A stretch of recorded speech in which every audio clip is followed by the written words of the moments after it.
Te dizer da minha grande satisfação, da minha grande alegria e do meu grande medo de conversar com ele, que é o Luiz Augusto. Boa noite, Luiz, tudo bem? Boa noite, Luiz. Muito bom, obrigado pelo convite. Eu quero agradecer também à TV Metropolitana e um grande abraço para Piracicaba. E não fica com medo não, Luiz. A matemática, ela é simples. Você não é músico, você falou para mim? Sim, sim. Que instrumento você toca? Pois é, um instrumento que tem muita física envolvida. Toco violino. Então você dedilha logaritmos. Sabia Nossa, disso? não. Pois é, você dedilha os logaritmos quando você toca o seu violino. O que eu quero falar para vocês é que a física e a matemática é doce, tá? É a escola que estraga a gente, mas ela é bonita e ela é doce. Então não precisa ficar com medo e eu estou super empolgado para esse bate-papo aqui. Ah, eu também. Aliás, naquele vídeo que você fez da Orquestra Sinfônica de Piracicaba, a gente tocando no escuro, né? Eu tô ali logo do lado do Knut, do maestro Knut, né? E eu conheci através desse vídeo, né? Que foi postado e repostado milhares de vezes. E lá que eu falei, conheci o seu trabalho, acessei o seu perfil do Instagram, depois do YouTube, e vi como é bonito realmente esse trabalho, né?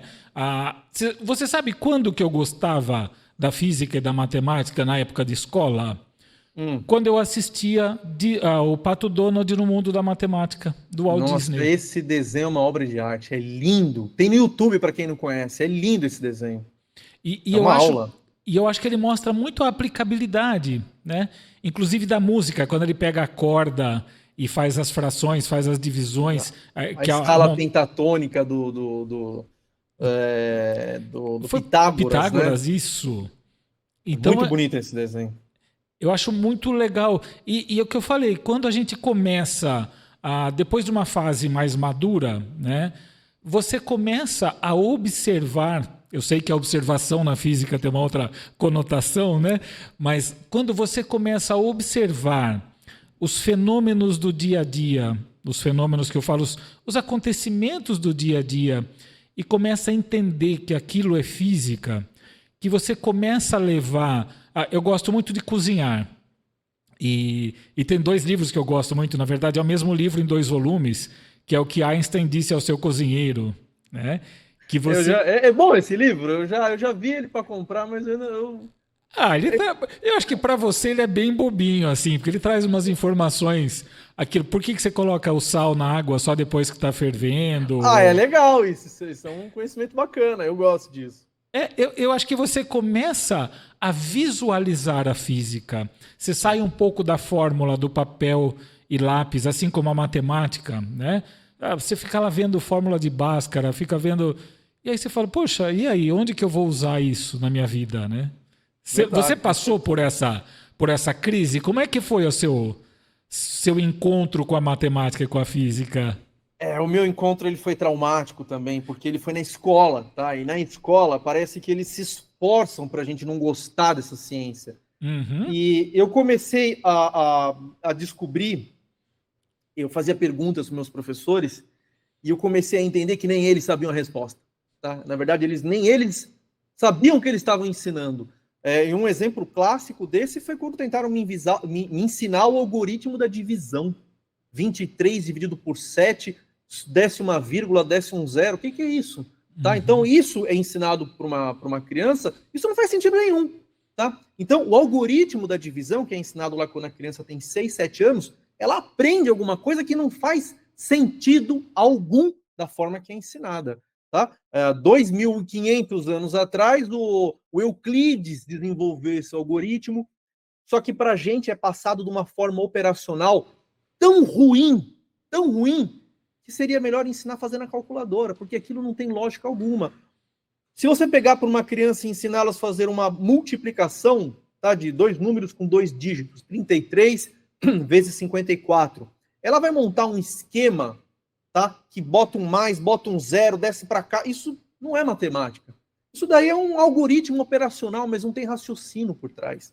Uhum. Então, eu sofri muito, tá? Eu me recusei a aprender matemática até os 14. E foi, na verdade, com 15 anos que eu comecei, de fato, a me interessar, porque eu comecei a ver que não, tinha alguma coisa por trás. E aí eu acho que eu tive influências das revistas de divulgação científica, no caso, por exemplo, a Super Interessante. Tá? Tinha uma coluna muito boa de um professor da USP chamado Luiz Baco. Tá? Então eu comecei a aprender a matemática e ver que não, aquilo tinha uma explicação, e aquilo que me ensinavam, na verdade, não era nada. Tá? Uma vez eu perguntei para uma professora aonde eu usaria na minha vida a equação do segundo grau, tá? Do Bhaskara. Ela, juro por Deus, ela me respondeu em lugar nenhum. Como que um professor não sabe responder essa pergunta? Tá? Então, assim, quando você está calculando essas raízes, o professor, na maioria das vezes, nem sabe o que ele está fazendo. Você está fazendo um processo operacional. E eu acho que ou você é uma criança como o Einstein, tá? Ou você é um Pokémon que tem um poder de abstração gigantesco para tentar gostar disso. Como eu não era nenhum dos dois, eu não gostava. Então foi depois, na adolescência, que eu comecei a descobrir a matemática e ver que as coisas tinham explicações. Muitas delas eu tive que buscar sozinho, aliás, quase todas. E aí eu falei, não, é isso que eu gosto. E aí eu fui embora. Aí eu fiz física na Unicamp, fiz matemática, segui a carreira. Mas realmente é um trauma a matemática na escola. E é uma pena, é uma pena. É porque é realmente algo incrível, é fascinante, né? Mas o Rubem Alves tem uma frase muito legal dele que é referente à música, né? Então ele fala: se você quer ensinar uma criança, se você quer que uma criança goste de Beethoven, não comece a falar para ela dos aspectos técnicos, da construção da harmonia, da estrutura, ensine ela a apreciar. Mostre para ela, coloque para ela ouvir, reforce para ela as emoções que aquilo é transmitido. E é isso que você falou, quer dizer, a criança, ela absorve aquilo que faz sentido, né? E eu acho que essas coisas, né, a matemática e a música, elas andam muito juntas, tá? Sim. A música erudita, no caso.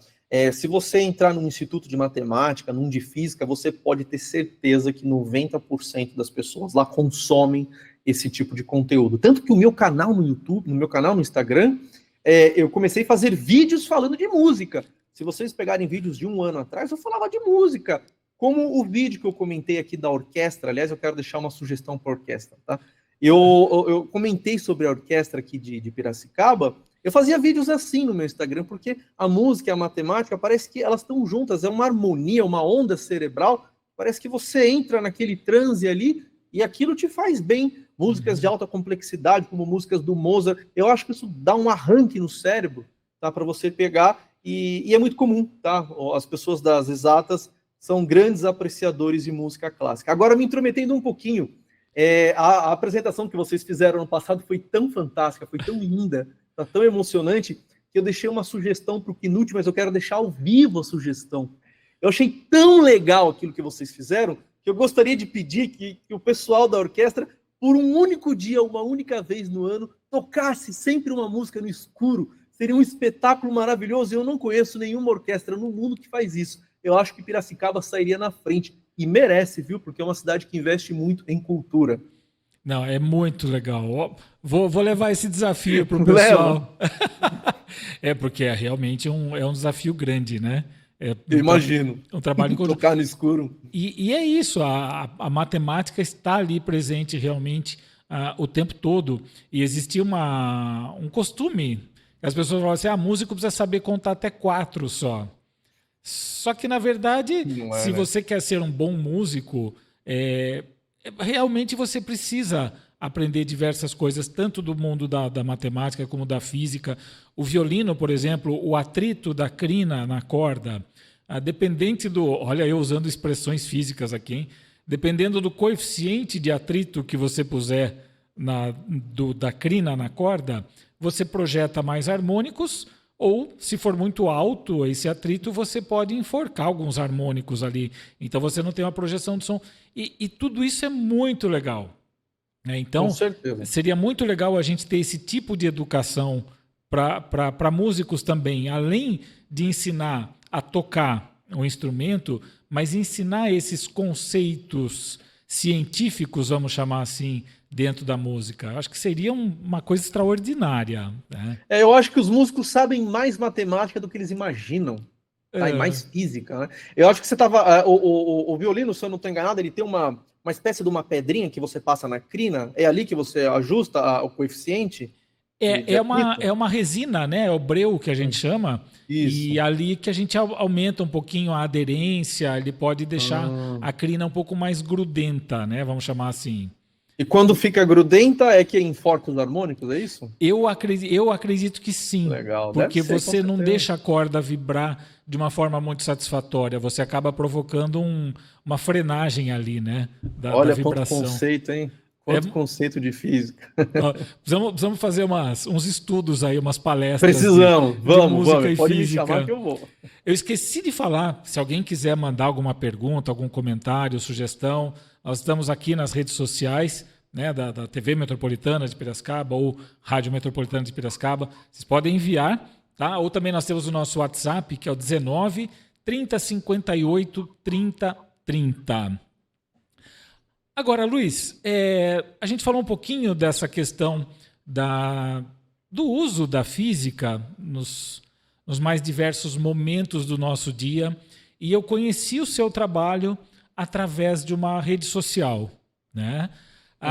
Esse fenômeno que nós estamos presenciando hoje aqui, você consegue me ver, eu consigo te ver, todas as pessoas que estão conectadas conseguem nos ver, conseguem nos ouvir, e eu imagino o susto que foi quando no primeiro telefonema do Grambel, ouvir a voz de uma outra pessoa que estava... Quer dizer, e isso no intervalo de tempo, se a gente for contar o tempo eu tenho 52 anos, tá? Na minha infância, o telefone já era um espanto. E nesse intervalo, vamos colocar de, sei lá, 50 anos, quanta coisa aconteceu. E acho que tudo isso se deve ao advento da ciência, né? Sim, sim. Com certeza. Eu acho que a sua geração e uma geração anterior, né, a dos baby boomers, vocês, eu vou colocar você nessa baby boomer junto, tá? Que você pegou o finalzinho do baby boomer. Tá. Vocês viram uma transformação no mundo que eu acho que ninguém mais vai ver, tá? Em termos de tecnologia, de processos, de normas sanitárias novas, vacina, tá? A minha avó não tomou vacina na infância e ela não pode tomar hoje, porque ela já é uma pessoa de idade. Então, ela é uma sobrevivente, tá? Ela é uma sobrevivente aí do Darwin, né? Então, vocês viram o mundo acontecer, os computadores chegaram, os semicondutores, a televisão, o rádio foi um pouco antes, mas o extenso uso do rádio foi utilizado também para frente dos anos 50, e a tomografia. Então, assim, é uma geração que viu um espanto de avanço chegar na internet. Então, meu pai, ele tem um pouco mais, ele tem 60 e vai fazer 68 esse ano. A geração dele, que é final dos anos 50, tá? Eles viram uma evolução no mundo que eu acho que não vai mais ser vista. Talvez, a minha filha vai ver essa mesma evolução que o meu pai viu, mas será com os computadores quânticos que já estão dando seus primeiros passos. Mas isso tudo vem de pesquisa de base. Isso sai de pesquisas como acontece na Unicamp, na USP, na Unesp, na UFSCar. Então é gente que está fazendo ciência de base na física, na química, com a ajuda dos matemáticos. Depois isso vai para os engenheiros, até chegar na indústria. Então é um grande passo, mas que começa lá na física. A física, ela está relacionada com os fundamentos, tá, de qualquer tipo de tecnologia, até chegar nas nossas mãos. Então, realmente, a importância se dá aí, né? Quando a gente coloca a ciência na sociedade, tudo melhora, inclusive até o IDH, sobre qualquer ponto de vista. E acho que o intuito é justamente esse, né? Buscar a melhor qualidade de vida, né? O meu filho, ele vai começar agora o último ano de engenharia elétrica lá em São Carlos, na USP lá em São Carlos, e aliás foi uma coisa que eu sempre torci muito para ele ser bom em matemática e física, porque se ele dependesse de mim, da minha ajuda, ele estaria lascado, mas ele realmente tem uma compreensão de que a engenharia elétrica tem muito a contribuir para a melhoria da qualidade de vida, não só das pessoas, mas do planeta, né? pensando aí nessas formas sustentáveis, na produção de energia limpa. Então, eu acho muito bacana isso daí, né? O envolvimento dessa geração nessa promoção da qualidade de vida, né? Com certeza. E o Brasil tá faltando engenheiro no Brasil, tá? Isso é uma pena. A gente vai ter que começar a importar engenheiro nos próximos anos, porque a gente não tem mais, não está se formando engenheiro, está demorando muito, tá? E as pessoas não têm muito interesse mais na engenharia. E sem a engenharia não tem nada, tá? Nós estamos conversando aqui por dispositivos que foram engenheiros que fizeram. Então, é uma cadeia, uma longa cadeia, que o início dela começa lá no questionamento mental do cientista e termina em você recebendo uma medicação, você fazendo um ultrassom. Essa semana minha esposa fez um ultrassom, porque nós vamos ganhar um bebê, e a gente pegou o resultado pela internet, sabe? Isso é fantástico, você conseguir ver os resultados do exame pela internet. Então, assim, é a nossa vida que está melhorando. Há anos atrás não tinha essa ideia de fazer ultrassom, acompanhar, fazer pré-natal, tomar ácido fólico. Então, os bebês vão chegando mais saudáveis também no mundo. Isso é a ciência, tá? Essa é a maravilha da ciência, e por isso que ela tem que ser preservada, e qualquer um que tente atentar contra a ciência tem que se levantar uma lanterna, uma bandeira vermelha para falar, cara, calma, a ciência é muito importante para ser negligenciada em qualquer tipo de política pública, ou mesmo por pessoas que se dizem pseudocientistas nas redes sociais, que essa é a minha maior preocupação hoje em dia. Pois é, como nós dissemos, né? A gente se conheceu através de uma rede social, passei a admirar muito o seu trabalho, fiquei muito preocupado com uma experiência que você fez, mostrando a força centrífuga.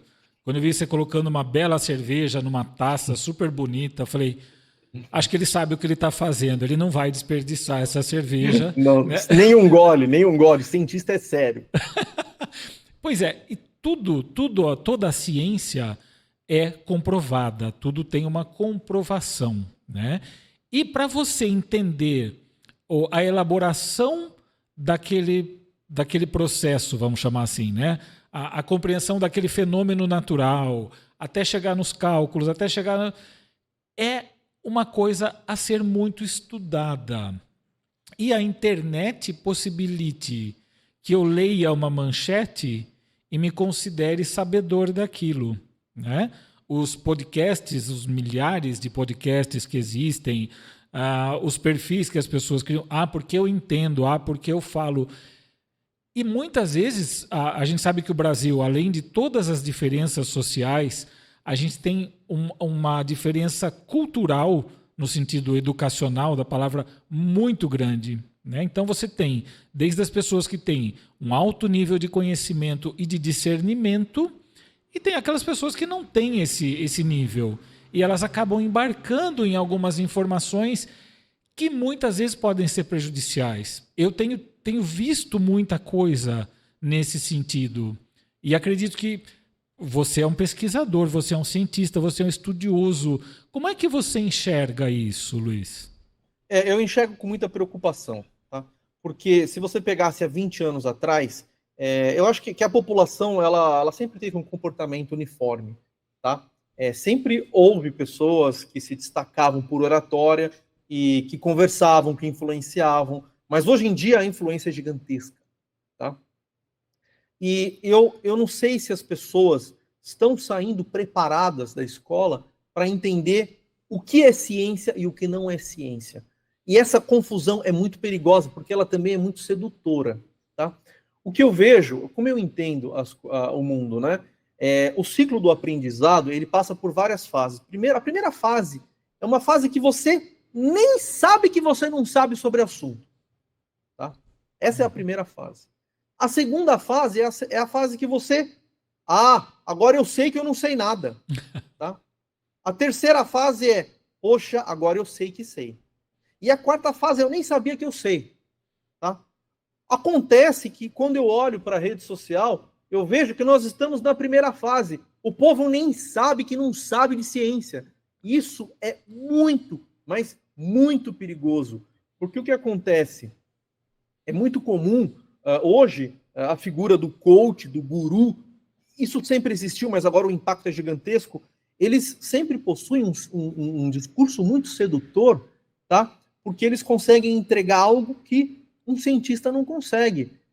Quando você quer algo extraordinário, impossível, só um mentiroso pode te entregar.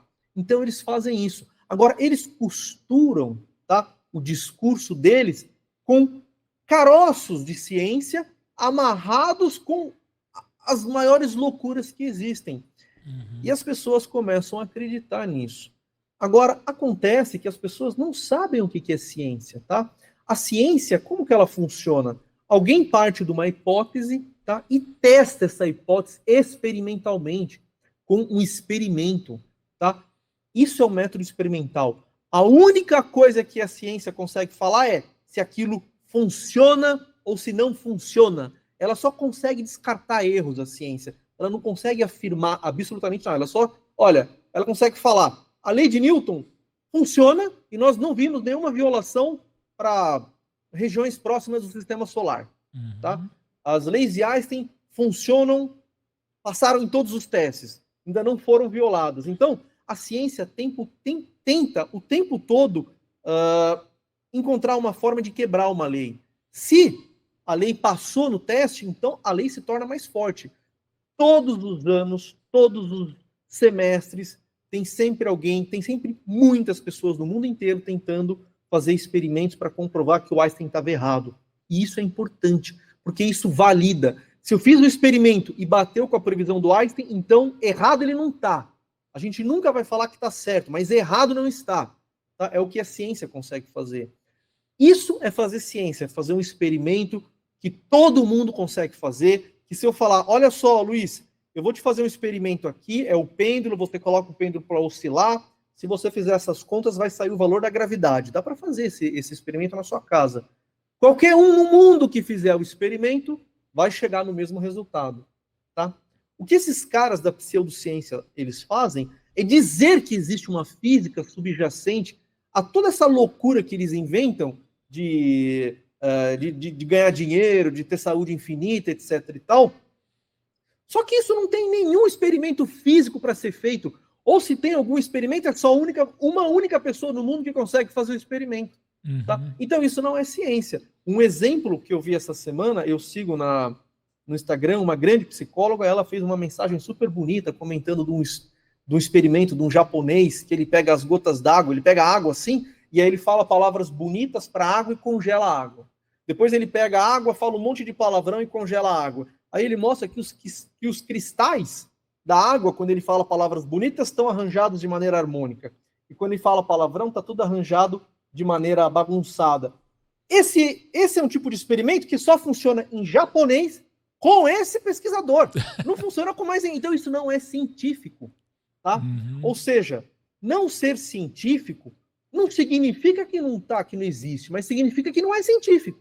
Tá bom? Uhum. Então a gente não pode misturar ciência com espiritismo, ou qualquer outro ensinamento esotérico. É sempre uma furada isso.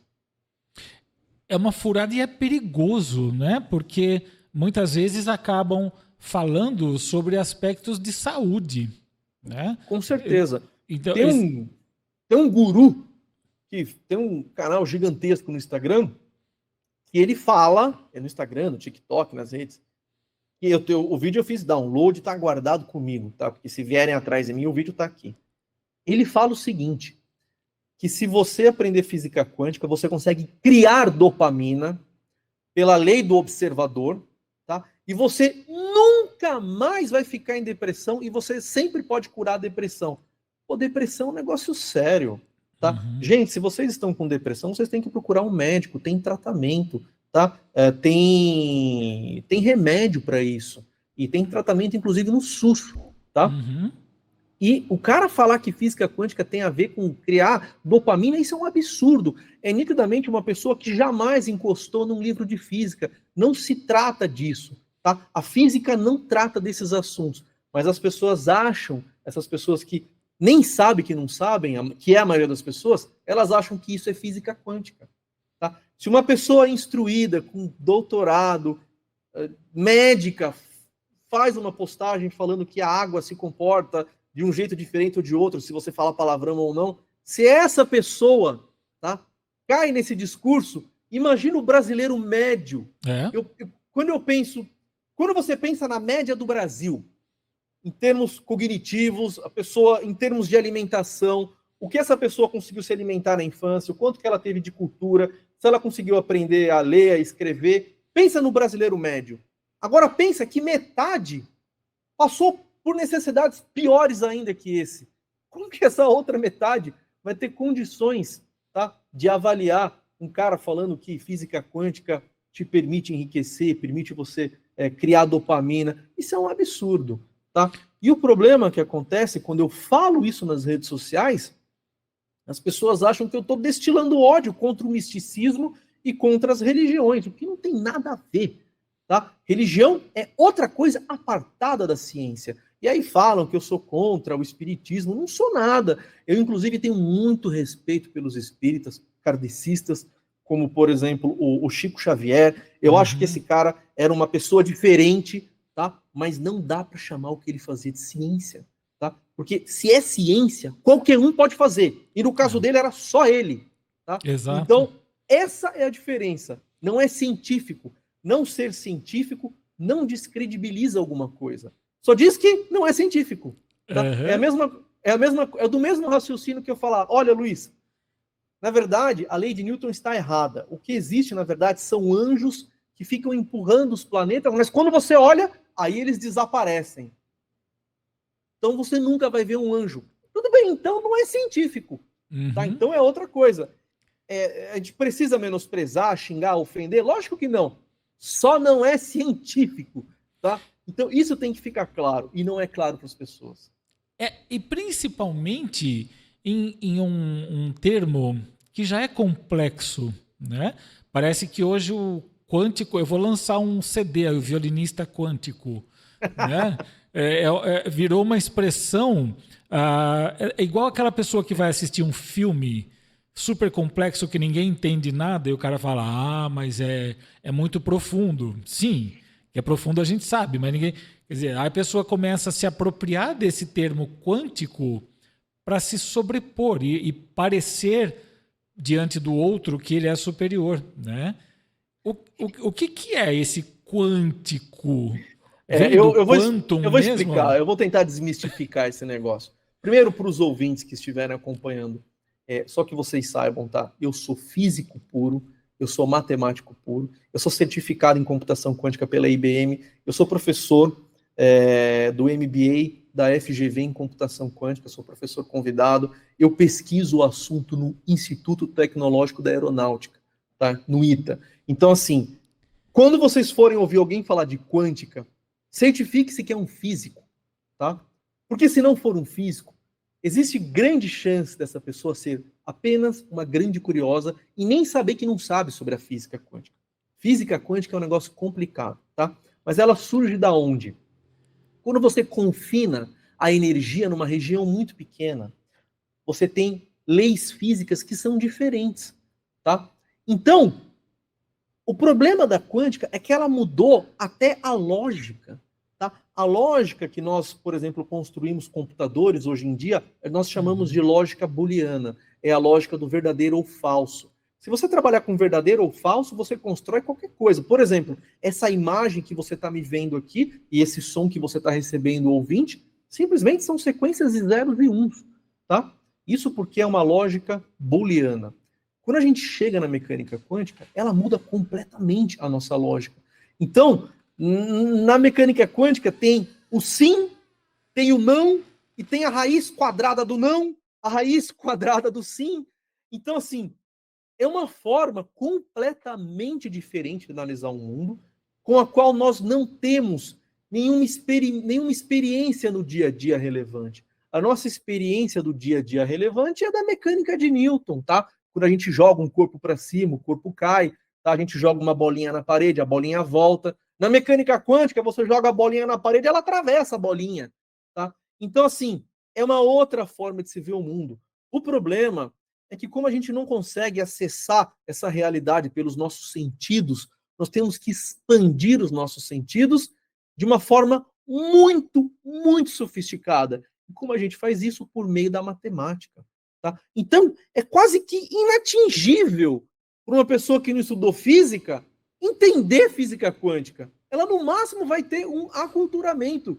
Então, quando eu estou falando que o cara que fala de física quântica e não é físico, ele provavelmente não sabe nem que não sabe, porque ele lê livros de divulgação científica, monta um catálogo de informações que não é física quântica. Tá? É um monte de palavra solta. Então, esse é o negócio da física quântica. É uma coisa complicada? Sim. A gente não precisa falar que não é. Mas uma curiosidade, Luiz. O ser humano, ele sempre gostou desse esoterismo com ciência. Tá? Eu tive uma sorte gigantesca de herdar uma biblioteca gigantesca do meu avô, que foi vendedor de livros na Biblioteca Brasiliense, na Editora Brasiliense. E eu pego os livros dos anos 40, 50, 60, tinham muitos livros com os mesmos discursos de hoje, só mudava o mecanismo. Lá não era mecânica quântica, era magnetismo, era poder dos ímãs, poder das pirâmides, tá? Era o mesmo discurso, mesmíssimo, só que trocava quântica por magnetismo, que era o que estava enraizado na época.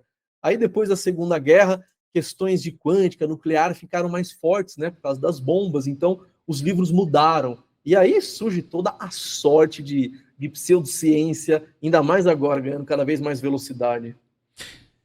E é uma coisa curiosa, né? Porque eu estava lendo hoje à tarde, só para você ter uma ideia, na minha adolescência também, eu fui uma das milhares de pessoas que quis começar a entender um pouco melhor de física e comprou o livro do Big Bang e os Buracos Negros, do Stephen Hawking, né? E aí acho que eu cheguei na metade da segunda página. É impossível ler esse livro se você não for físico. Não vai conseguir ler. Não tem como, né? Não tem como. Isso porque ele colocou no prefácio que ele escreveu aquele livro para leigos. Mas leigo no nível dele, né? Do Stephen Hawking. Uhum. Eu não conheço ninguém que não seja físico que conseguiu ler esse livro. E ele só virou um best-seller porque foi um gênio absoluto que escreveu, e as pessoas gostam de pôr na prateleira um livro do gênio, do Stephen Hawking. Mas não tem como ler esse livro. É impossível você ter alguma noção. Eu não conheço ninguém que chegou na metade desse livro, para que não seja físico. Porque é uma complexidade tremenda, né? Mas essa é uma característica do gênio. O gênio, ele acha que todo mundo é genial. Tá? O Einstein tem um livro que ele fala o seguinte... o livro chama, acho que, Teoria da Relatividade Geral. Tá? É um livro pequenininho, tem 100 páginas. Ele está explicando a teoria. E ele fala nas primeiras páginas que a explicação que ele vai dar para a teoria da relatividade especial, ela é facilmente acompanhada por um aluno do primeiro grau. Você pensa, é um aluno, ele está pensando nele, entendeu? É um aluno como ele. Então, tudo bem, se você é um aluno como Einstein, você vai entender. E eu acho impossível, tá? Um aluno do primeiro grau realmente tem uma compreensão, como Einstein diz no livro dele, mas os gênios falam assim, né? Não. Aliás, é uma outra citação que eu vi na internet esses dias, né? Que nós temos, uma mulher falando que nós temos uma carência de gênios atualmente. Será que nós temos mesmo? Não, eu acho que não, nós temos muitos gênios, tá? O Stephen Hawking, o nosso contemporâneo. Acontece que o século passado foi descolado de tudo, de tudo. Por quê? Porque o século passado foi o início de duas novas tecnologias, duas novas frentes da física, que é a física quântica e a relatividade. Então surgiu um negócio muito novo, muito absurdo, tá? E tudo que se tinha para descobrir, descobriram em 30 anos, os primeiros 30 anos do século passado. Então, todos os grandes nomes de físico que nós levamos, ou sabemos, ou ouvimos no mundo, você ouve Heisenberg, você ouve o Einstein, você ouve Planck, você ouve Dirac. Esses caras são tudo uma patotinha lá dos primeiros 30 anos do século passado. Então, quando você tem essas viradas de tecnologia e concepções filosóficas, você sempre tem um desenvolvimento muito grande e um destaque muito grande. Isso aconteceu anteriormente no século XVI com o próprio Galileu. O Galileu teve uma concepção científica tão extraordinária, tá? Que mudou o paradigma humano. No ano que o Galileu morreu, nasceu o Newton, e o Newton deu continuidade ao trabalho do Galileu, e o Newton fez uma coisa absurda, que o Newton era um alienígena, talvez, porque ele era um cara totalmente fora da curva, muito mais gênio que o Einstein, embora eu goste mais do Einstein. Então, assim, quando você tem uma concepção intelectual nova, tá, ou quando você tem uma nova tecnologia, você tem esses saltos explosivos. No caso do Newton, do Galileu, foi uma concepção intelectual nova, que é o método experimental. Vamos ouvir as ideias do Aristóteles, vamos ver se é verdade mesmo, vamos experimentar? Foi isso que eles fizeram. E no caso da mecânica quântica e da teoria da relatividade, na virada do século XIX para o XX, surgiram novos mecanismos que permitiam que os cientistas tivessem acesso a novos tipos de precisão. Tá? Quanto mais precisão você tem, mais você entra na matéria, mais a fundo você entra. Tá? Então, no caso do Einstein, desenvolveram um aparelho que tinha uma precisão em 100 milhões, acho, que era um aparelho que foi, agora me fugiu o nome, o aparelho do Michelson, interferômetro de Michelson. Ele inventou esse aparelho e deu para medir que a velocidade da luz era constante, tá, em referenciais inerciais, daí surge a teoria da relatividade. E no caso do Planck, os alemães estavam muito bons em fazer medições de radiação de corpos incandescentes. Então, com essas duas precisões novas, nós conseguimos entrar em domínios novos da física e surgiram novos cientistas. Então, foi um turbilhão mesmo, tá? Agora, esse turbilhão provavelmente vai acontecer nas próximas 2 décadas também com os computadores quânticos, que é uma nova tecnologia. Mas os gênios sempre existiram, tá? Agora, popstars como o Einstein, como o Newton, esses realmente passam a cada 300 anos na Terra. É impressionante, né? E tem uma pergunta aqui no YouTube. Tem um ouvinte, o Evaldo de Souza, ele pergunta uma opinião sua sobre um escritor que é o Capra, né? Mas, assim, eu perguntaria de uma outra forma para você. Eu perguntaria assim, para quem quer começar a trilhar um pouco, a conhecer um pouco mais desse universo, quais são os autores que você indica? Quais são os autores realmente confiáveis para a gente se basear? Olha, a gente tem grandes autores aqui no Brasil. Eu vou citar um para ficar fácil, tá? O Marcelo Gleiser é um físico excepcional, tá? Mas tem muitos, inclusive no Instagram, tá? Tem muitos professores. Eu cito o professor César Lenzi, que é meu orientador no ITA. Tem o professor Jota, tem o professor Jadson.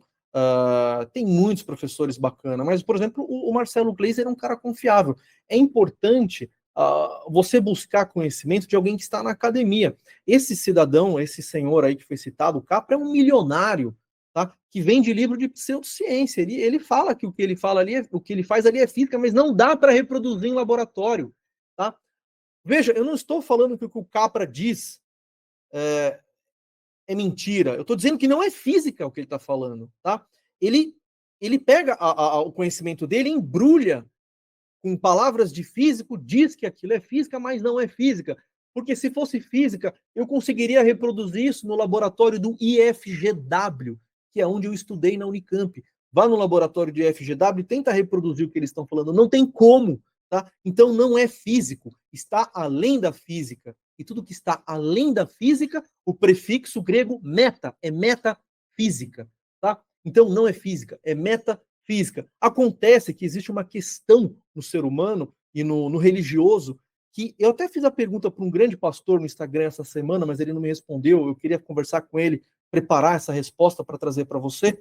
Mas a maioria das pessoas que se dizem fiéis de uma religião, na verdade eles não são, tá? Porque eles precisam embasar a fé deles em ciência, tá? Eu vejo isso, por exemplo, eu estudei em colégio católico, o tempo todo tinha que aparecer um milagre para reforçar que o que o Jesus falava era importante. Poxa vida, tem tanta coisa maravilhosa, ninguém tem que andar sobre as águas, ferir uma lei física da tensão superficial da água para ter relevância.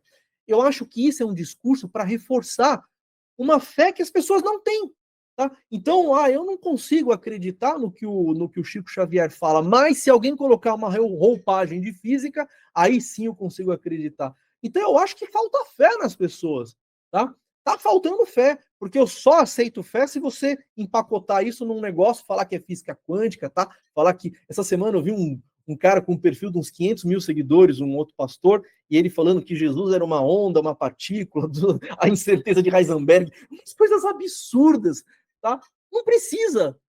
Jesus falou tanta coisa maravilhosa, aproveitável, que não precisa violar nenhuma lei física para você pegar o que ele falou e utilizar no seu dia a dia. Mas é uma necessidade das pessoas e na minha visão científica, elas não se deram conta disso ainda, que a fé delas, mesmo as que dizem que possuem muita fé, é muito baixa, porque precisa ser comprovado o tempo todo com física. Voltamos? Voltamos. Deu Nossa, algum... eu acho que foi alguma erupção solar, né, que porque caiu a luz aqui. Então, alguém está contra a nossa conversa, né? E eu te mandei uma mensagem no WhatsApp e eu vi que não foi. E aí eu falei, foi lá algum problema, né? A gente pode até que horas aqui, Luiz? Então, nós estamos nos minutinhos finais, o Marcão vai apresentar o próximo. Ele está fazendo sinal para a gente avançar, mas eu ia propor da gente marcar mais um dia, Luiz. O que você acha? Para a gente continuar... Só me chamar que eu participe. Porque eu acho importante, inclusive, a gente falar de aspectos da saúde e a física, né? Porque quando a gente fala de ressonância magnética, quando a gente fala de raio-x, a importância... Tem até uma pergunta, isso eu quero fazer, se o Marcão permitir. Tem uma pergunta muito interessante no YouTube. Espero que o Pedro esteja conectado lá. O Evaldo agradeceu pela resposta que você deu a respeito da literatura, né? Mas o Pedro Araújo, acho que é uma pergunta para a gente encerrar. Ele pergunta, que conselhos você daria a um estudante de física médica interessado em entrar na área da econofísica? E como posso começar a me aprofundar nesse campo específico? Eu acho que até você falar um pouquinho sobre o que é econofísica. Tá, perfeito. Para o ouvinte aqui que nunca ouviu essa palavra econofísica, ela é uma palavra que surgiu no começo dos anos 90, tá? Tem uma área da física que cuida de sistemas complexos, sistemas que têm muitas entidades interagindo, tá? E perceberam que os sistemas econômicos encaixavam muito bem em descrições físicas. Então surgiu uma nova disciplina que é a econofísica, que é você juntar a economia com a física para você fazer análises de risco, tá? Movimentos de ativos, precificação de contratos de derivativos. Então é uma área muito interessante. Porém, o que aconteceu? E aí já a dica para o nosso querido ouvinte, como é o nome dele? É o Pedro Araújo. Pedro Araújo, a econofísica foi engolida por um negócio chamado computação quântica. A computação quântica, ela cria uma forma de você conectar problemas econômicos com problemas energéticos, tá? Por um negócio chamado hamiltoniana, uma coisa da física. Então você cria um sistema econômico, por exemplo, eu quero fazer uma carteira de investimentos otimizada. Então você cria a sua carteira de investimentos otimizada, você faz o mapeamento com um problema energético e resolve ele nos computadores quânticos. Então a minha dica é, vá para a computação quântica, porque tudo que é econofísica agora nos próximos anos estará dentro da computação quântica, onde você pode dar os seus passos. A IBM tem muitos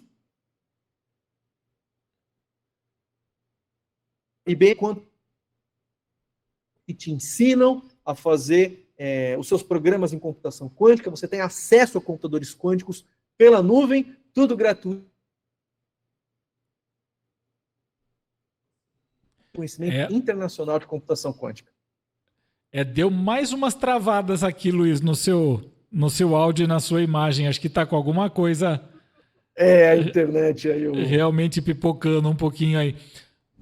Mas vamos fazer o seguinte, vamos marcar um dia para a gente continuar esse bate-papo. Acho que tem muita coisa ainda que a gente pode conversar, né? Acho que é um assunto muito vasto, muito interessante, né? E eu deixo você à vontade para você falar sobre os seus canais, as suas redes sociais.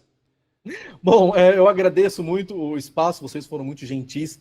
Vão ter ouvintes que vão falar, tá vendo? Foi o Capra que mandou uma fonte mental aqui para acabar com a live de vocês. Então nós temos que fazer mais uma live para mostrar que isso não é científico, tá? Que isso foi um evento e nós vamos descobrir o que foi. provavelmente algum transformador gigantesco em Brasília parou de funcionar e parou de abastecer aqui a nossa região. Gente, quem quiser me seguir no YouTube, no Instagram, no YouTube, inclusive no TikTok, é Econofísico, tá? Eu adoro, eu faço vídeos diários, no Instagram eu faço mais, tá? E adoro conversar com as pessoas e ensinar tudo que eu sei. Que legal. Eu quero agradecer muito por essa primeira oportunidade da gente estar conversando, ainda que virtualmente, né? Ainda no campo aí não sei nem como que a gente pode chamar, né? A primeira vez que eu ouvi falar de teletransporte, além do Enterprise, daquele Jornada nas Estrelas, foi no filme Fantástica Fábrica de Chocolate. Nem sabia que tinha isso.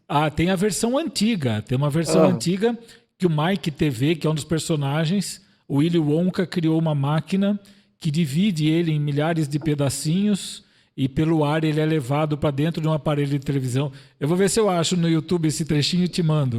Tá bom, pode mandar. Que é muito interessante, é muito bacana. A próxima vez eu posso ir aí no estúdio, fica até melhor pra gente conversar. Nossa, vai ser um prazer. Vai ser um prazer. Depois a gente toma um vinho, a gente sai. Já vi que você gosta, né? Já vi que você aprecia um bom vinho. Eu gosto.